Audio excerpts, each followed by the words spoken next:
Front populaire est passé, mais regardez ce qui se passe. Si 1 million de personnes retirent ses actifs dans les banques françaises, il se passe quoi? Bah, 1 million de personnes retirent simultanément leurs actifs, nanana. Plusieurs conséquences graves pourraient se produire, mettant en danger la stabilité du système bancaire et l'économie dans son ensemble. Voici quelques-unes des principales implications possibles.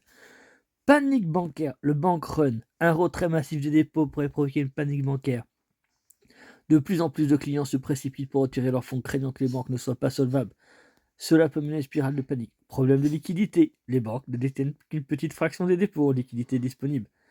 Elles prêtent une grande partie des dépôts pour générer des revenus. Retrait massif mettrait en difficulté les banques pour satisfaire les demandes de retrait. Faillite bancaire.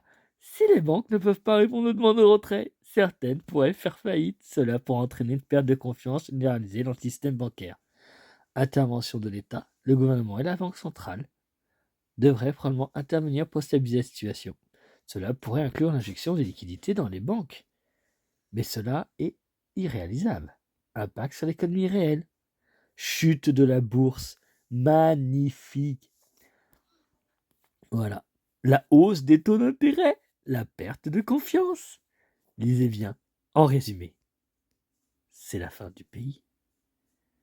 Un retrait massif des actifs par un grand nombre de personnes pourrait déclencher une crise bancaire grave, nécessitant des interventions majeures de la part des autorités pour établir la stabilité et la confiance.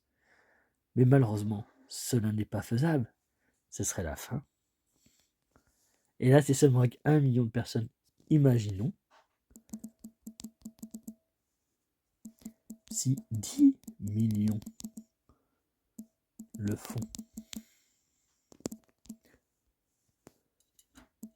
Si 10 millions de personnes retirent simultanément, extrême, crise d'équité, effondrement bancaire, l'intervention et l'impact économique, la chute des marchés, augmentation des taux d'intérêt, perte.